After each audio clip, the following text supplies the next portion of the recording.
नमस्कार दोस्तों, मैं सोनू शर्मा। आज का वीडियो हम सबके पूजनीय श्री हनुमान जी पर। श्री हनुमान जी एकमात्र ऐसे देवता हैं जिनकी आलोचना नहीं होती, उन्हें कोई दोष नहीं दिया जाता।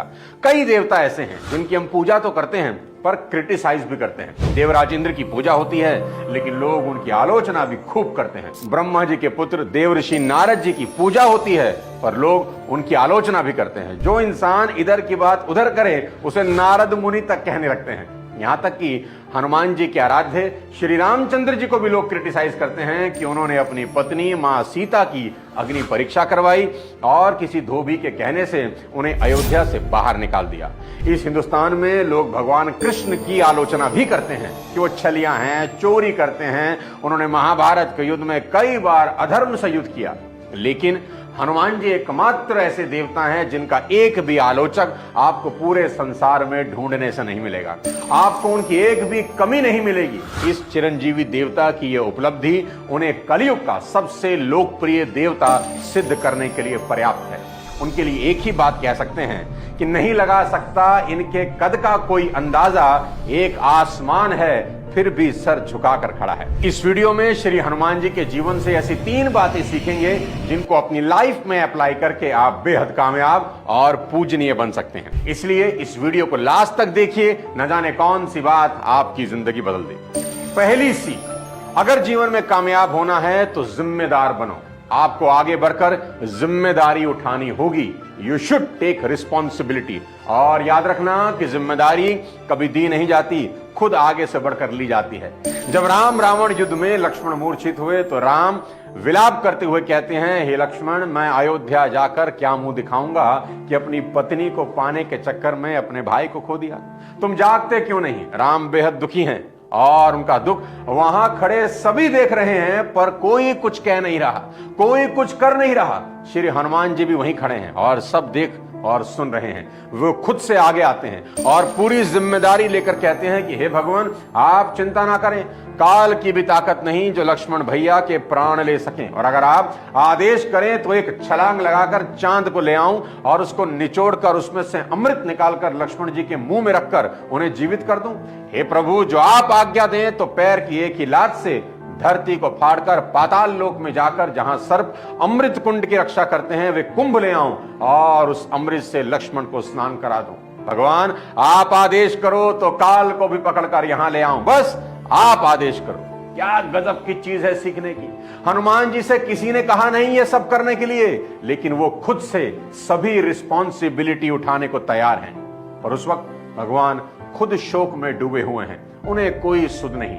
उस समय विभीषण कहते हैं, लंका में सुषेण वैद है, अगर कोई उन्हें ले आए तो बात बन सकती है। हनुमान जी फिर सबसे आगे आते हैं और कहते हैं, बस इतनी सी बात, अभी ले आता हूं। जब तक किसी को कुछ समझ आता तब तक तो हनुमान जी एक छलांग लगाकर लंका पहुंच गए।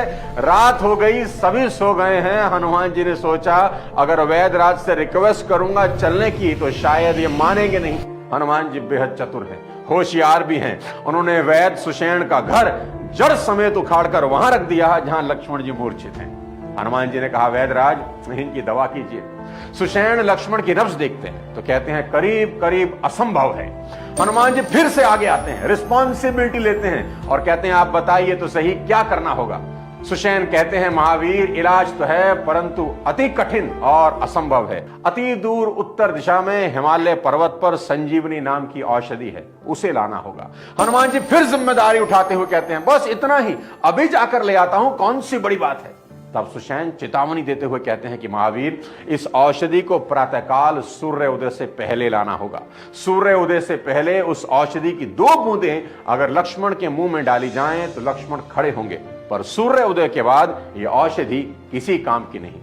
हनुमान जी बिना 1 सेकंड गवाए श्री राम के चरणों में सर रखकर कहते हैं, प्रभु आज्ञा दें।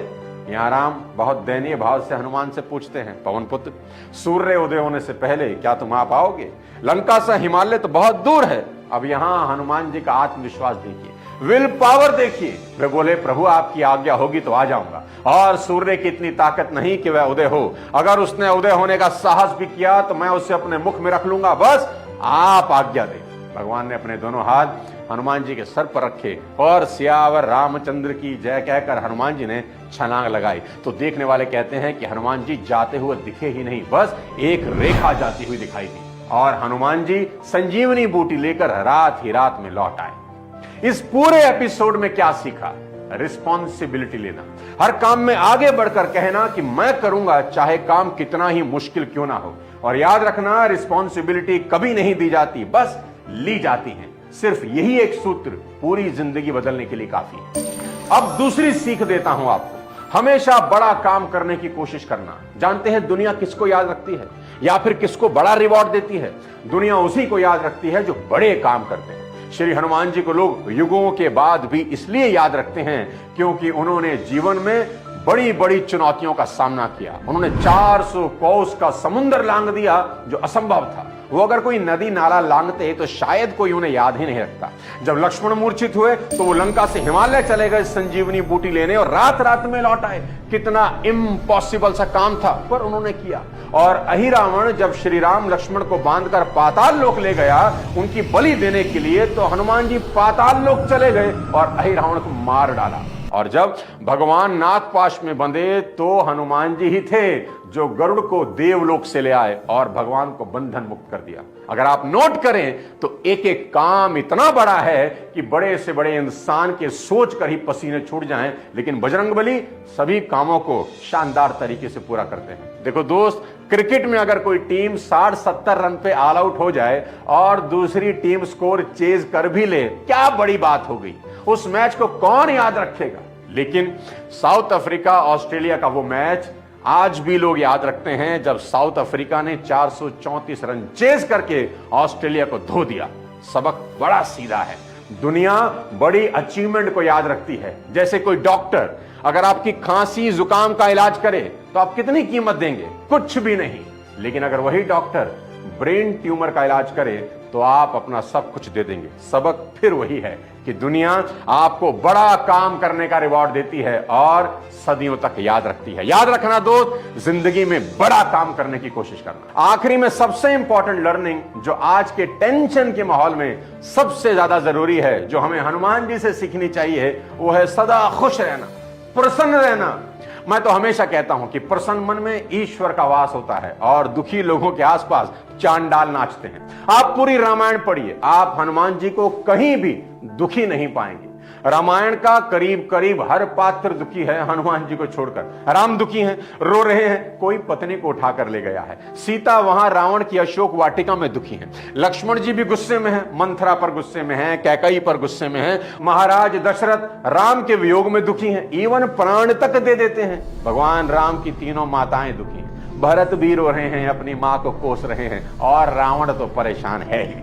लेकिन देखिए, एक श्री हनुमान हैं जो मानस के आरंभ से अंत तक शांत और प्रसन्न है। जब जामवंत जी हनुमान जी को शक्तियां याद दिलाते हैं तो तुलसीदास लिखते हैं, जामवंत के वचन सुहाए, सुनी हनुमंत हृदय अति भाए।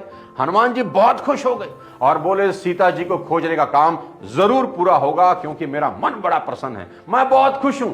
इसलिए दोस्त, हमेशा याद रखना, जब आपका मन किसी भी काम को करने को लेकर खुश होता है ना, तब दिमाग ये सोचता ही नहीं कि काम होगा या नहीं, वो बस उस काम को पूरा करने में जुट जाता है। और हनुमान जी सब बांदरों को कहते भी हैं, तुम सब यही कंदमूल खाकर मेरा इंतजार करो, मैं सीता जी का पता लगाकर आता हूं। वो ये बिल्कुल नहीं कहते कि मैं ट्राई करता हूं, क्योंकि उनको कोई डाउट नहीं कि मां मिलेंगी या नहीं। वो बिल्कुल श्योर हैं क्योंकि मन प्रसन्न है। कितनी कमाल की बात आप सीख सकते हैं कि कोई भी काम करने के लिए आपके मन का खुश होना बहुत जरूरी है। जब भी आप कोई काम खुशी खुशी करते हैं तो ना तो थकावट होती है, ना टाइम का पता चलता है। इसलिए सक्सेस का सबसे बड़ा सीक्रेट यही है कि आप खुश रहें, मस्त रहें। दोस्तों, वीडियो के आखिरी में एक इंपॉर्टेंट लर्निंग देता हूं जो हनुमान जी से आप सीख सकते हैं, और वो है अच्छा शिष्य कैसे बना जाए।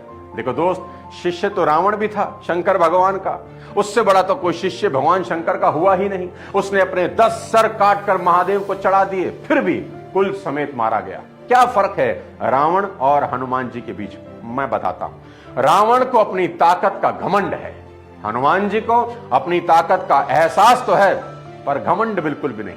रावण को ऐसा लगता है कि शंकर जी का अस्तित्व मेरी ही वजह से है और श्री हनुमान जी को लगता है कि मेरा अस्तित्व श्री राम की वजह से है। दोनों की सोच के हिसाब से ही दोनों को परिणाम मिले, एक कुल समेत मारा गया और एक अमर हो गए।